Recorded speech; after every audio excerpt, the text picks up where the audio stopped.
Eu passo a palavra agora ao Dr. Eduardo Costa para fazer as suas considerações.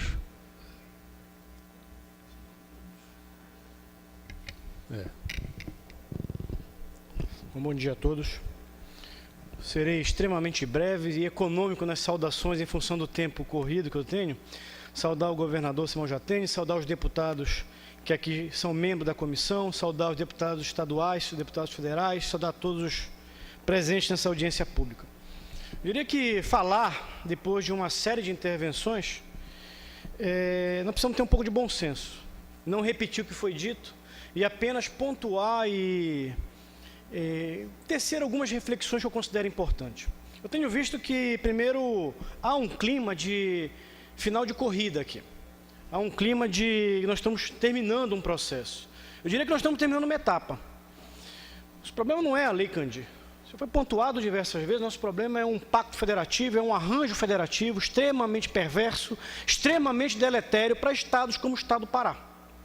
E a Lei Candir é apenas um elemento desse arranjo federativo muito mais amplo. Então, estamos chegando ao final de um momento de uma discussão agora da Lei Candir, mas nós temos uma agenda que passa aí fundamentalmente para a discussão, por exemplo, do ICMS de energia elétrica. Não é justo o estado do Pará ficar com o ônus de mitigação dos impactos ambientais de grandes usinas, como o Belo Monte, assim como os grandes projetos minerais, e os estados que recebem a nossa energia recolhem o ICMS sem terem que fazer mitigação dos impactos sociais e ambientais. É preciso entender a dinâmica desse processo, que ele é muito mais do que um processo econômico, ele é um processo social, que gera migração em massa, gera crescimento desordenado dos centros urbanos, gera crescimento da favelização e gera uma demanda crescente por serviços públicos, sem que haja nesse modelo a possibilidade que haja um aumento da arrecadação tributária. Essa conta não fecha. Eu tenho dito em alguns momentos, algumas palestras, eu não estou fazendo uma fala técnica aqui, até porque os números já foram exaustivamente apresentados aqui, que esse Estado, independente de quem serão os próximos governadores, se do PSDB, do PMDB, do PSOL, do PT, etc., esse Estado caminha para a ingovernabilidade. Essa conta não fecha. É uma demanda social crescente, como o governador várias vezes fala, é o paradoxo crescimento e pobreza. E nós temos que ter clareza desse cenário, nós temos que baixar as discussões político-partidárias e entender que nós só vamos conseguir vencer esse processo com unidade, com parceria e com entendimento. Muitos de nós não conhecem nem o que é a Lei Candir. O problema não é a Lei Candir. O problema é que a Lei Candir ela foi implementada parcialmente.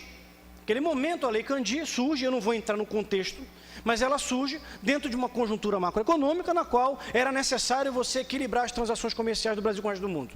E se resolveu desonerar a cobrança de bens primários e semi-elaborados. Não vou entrar no debate se para o certo ou para o errado, mas a Lei Candir previa um sistema de compensação. Não houve uma pactuação política naquele momento, e eu tive o trabalho de entrar em análise de discussões, de olhar e ler. Não houve um acordo político naquele momento dos critérios de compensação. Criou-se uma coisa chamada seguro-receita, que era um paliativo, e que o Congresso Nacional deveria, no prazo não superior a 5 anos, aprovar uma lei complementar que iria, sim, regulamentar as perdas dos estados com a desoneração da cobrança do ICMS na exportação de bens primários e semi-elaborados. Acontece que esses 5 anos venceram, o seguro-receita deixou de ter vigência e houve um vazio legislativo. É por isso que o governo do Estado entrou em 2013 com uma ação direta de inconstitucionalidade por omissão legislativa.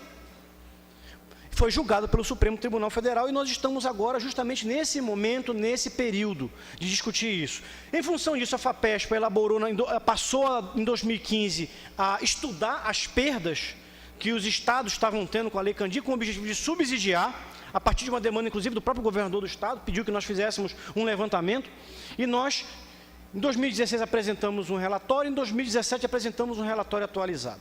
Chama a atenção o montante das perdas. Nesses 21 anos, foram 35,7 bilhões de reais, de acordo com nossos estudos. E eu acho que, independente aqui das diferenças de estudos, importante é compreender que nós estamos tendo, sim, prejuízos com essa lei, com a Lei Candir, ou com a ausência de justos critérios de compensação pelas perdas de arrecadação. Somente ano passado, o Estado do Pará perdeu 3 bilhões e 100 milhões de reais. Quando a gente fala número bruto assim, a percepção ela não é tão clara. Mas quando a gente olha para o orçamento do Estado, e a gente verifica que ano passado o orçamento para a educação foi 3 bilhões de reais, daria para duplicar o investimento em educação. Quando a gente olha que o Estado investiu 2 bilhões e 300 milhões em saúde pública, daria para mais do que duplicar o investimento em saúde pública. E nós temos que ter clareza em identificar quem são os nossos verdadeiros adversários.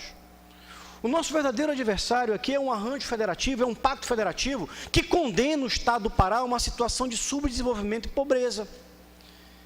Por exemplo, o orçamento, com todo o esforço que a Secretaria de Fazenda vem fazendo, que o Zé Nilo vem fazendo para aumentar a arrecadação do Estado, com todo o esforço que é feito para equilibrar as contas públicas nesse Estado, o orçamento do Estado é 10 vezes menor do que o orçamento per capita de outros estados da federação. Que federalismo é esse? Aonde você nasce num estado, você tem acesso a serviços públicos completamente, de uma forma desigual, em outros estados.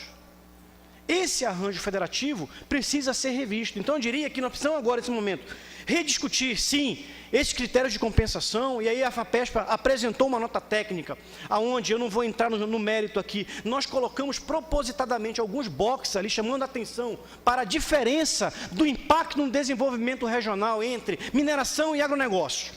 Primeira coisa, Mato Grosso é prejudicado, o Estado do Pará é prejudicado, mas sem dúvida, de acordo com a matriz de insumo produto do IBGE, o efeito encadeamento do agronegócio ele é muito superior ao da mineração, como o governador já disse, é um enclave. É um enclave. Ou, por exemplo, o Rio de Janeiro é extremamente prejudicado em função do petróleo, mas o próprio efeito encadeamento das refinarias na economia local é muito maior, sem levar em consideração os royalties do petróleo. Somente ano passado, enquanto o Pará recebeu 300 milhões em royalties da mineração, o Rio de Janeiro recebeu 5 bilhões com royalties do petróleo. Sendo que a extração do petróleo acontece aonde? No mar, em mar aberto, sem impactos nas redes urbanas, sem impactos sociais, sem grandes processos migratórios. E isso precisa ser levado em consideração. Acrescentamos um bloco sobre a importância das exportações e de que forma o Estado do Pará complementa ou colabora para o saldo brasileiro nas exportações. Então, eu convido a todos a lerem um relatório da FAPESP. Obviamente, nesses 3 minutos, a gente não tem como esgotar o tema, mas ele é um assunto que precisa ser debatido por todos nós paraenses. Então, fica o convite e parabéns, deputado federal Arnaldo Jordi, parabéns, deputado Priante, parabéns aos deputados aqui que integram também a comissão da Assembleia Legislativa aqui do Estado do Pará, parabéns ao TCE, que vem também brilhantemente levantando essa discussão há algum tempo. Agradeço o privilégio e a oportunidade de participar desse debate. Muito obrigado. Obrigado.